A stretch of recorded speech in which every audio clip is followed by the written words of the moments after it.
generation that will rise up like the Mandelas, selfless leaders, like the Kwame Nkrumahs, who at independence of Ghana stood and said, Ghana, free forever.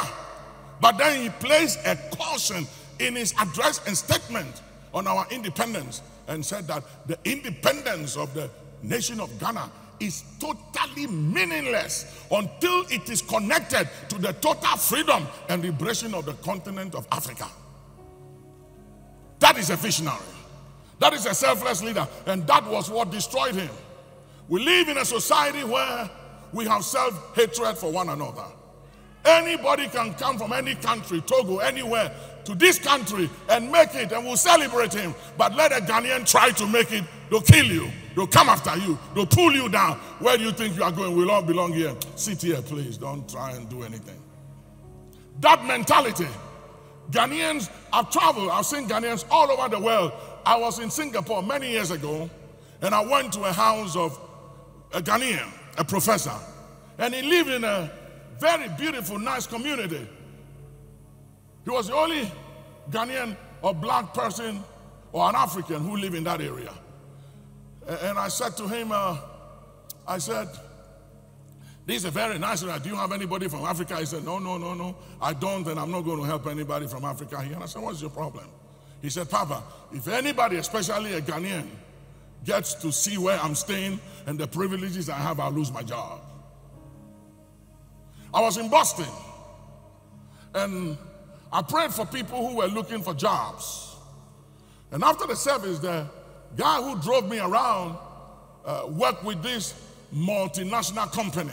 And I said to him, sir, can you find a job for some of these brothers and sisters? He said, Papa, no. I said, what do you mean by no? You're selfish. He said, Papa, you don't understand. I tried to get jobs for some of my Ghanaians to help them out. And I showed them ways and means how to rise in the company. And they went to report me to the authority, undermine me, and I almost lost my job. So I've decided that when I see a Ghanaian, I will give them money, but I won't show them the way. You are not clapping. Tell somebody, say, you are not clapping. You are not clapping. What's wrong with you? Yeah. He said, I will just give them some money, but I won't show them how to make it because they will find ways to bring me down. Turn to somebody and say, why are you like that? You, why are you like that? Why are you like that? Yeah. You may not realize it, but that is the problem in this society. That we fight our own. Somebody can come from any of the countries around us here and we'll celebrate them and make them heroes, and we fight our own. We oppose our own. We have self-hatred. We bring down our own. Why are we like that? Something is wrong. I'm praying for the rising up of a generation that will break that mentality, break that vicious cycle in our politics, in our churches, at the marketplace, that there will come a new generation of leaders and men and women in this country, in our society, that believes in one another and celebrates one another. Come on, somebody. If you are not a suspect, put your hands together. Do something.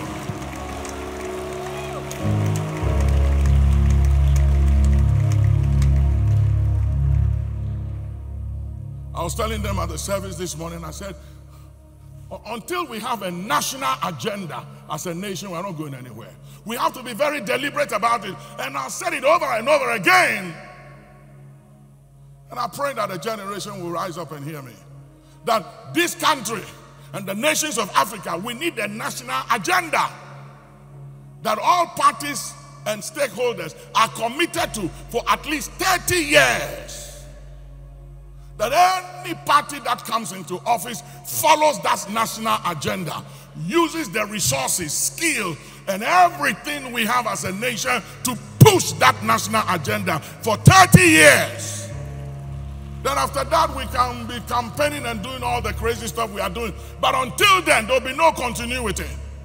Until then, every party that comes into office will set aside what their predecessors did before they came. They'll destroy it to also prove a point that they are better than their predecessors. And then those in opposition will undermine, sabotage you until you leave office and they come. And it's to be a vicious cycle. We'll be spending tax people's money, resources, energy, time, and everything to be fighting one another. And the nation will not go anywhere. I was just in Dubai. Came back yesterday. They have 6-7 lines everywhere in the city.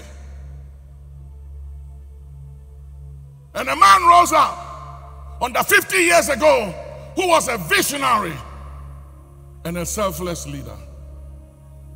That I want to make this desert a place that the nations can come here, spend their money, bring their money here, a tax-free place to invite the world to come here. I'm told that Dubai airport right now is the most busiest airport in the world than Heathrow. We never saw police anywhere. My wife was asking me, where are the police? There's no police, but the police are there. But you don't see them. It's a law-abiding society. It's a compliance-driven society. Nobody will arrest you. When you break the law, you report. You arrest yourself. Yeah, you arrest yourself. They will send you ticket. You pay for this. Everything has consequence. You break this law, you pay. You do this, you pay.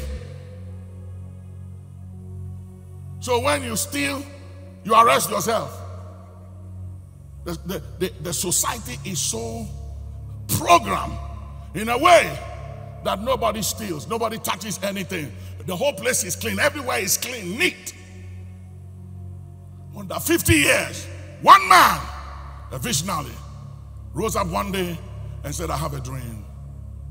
I have a dream to turn the desert into a 21st century city and community where the nations will come to us. Oh, that God will give us selfless leaders, visionary leaders who love country enough to do something for country in their lifetime, that they will be remembered by history and posterity as leaders that came into office and were game changers, change a culture, change a community, and raise up men and women with paradigm shift mentality. Put your hands together if you are not a suspect.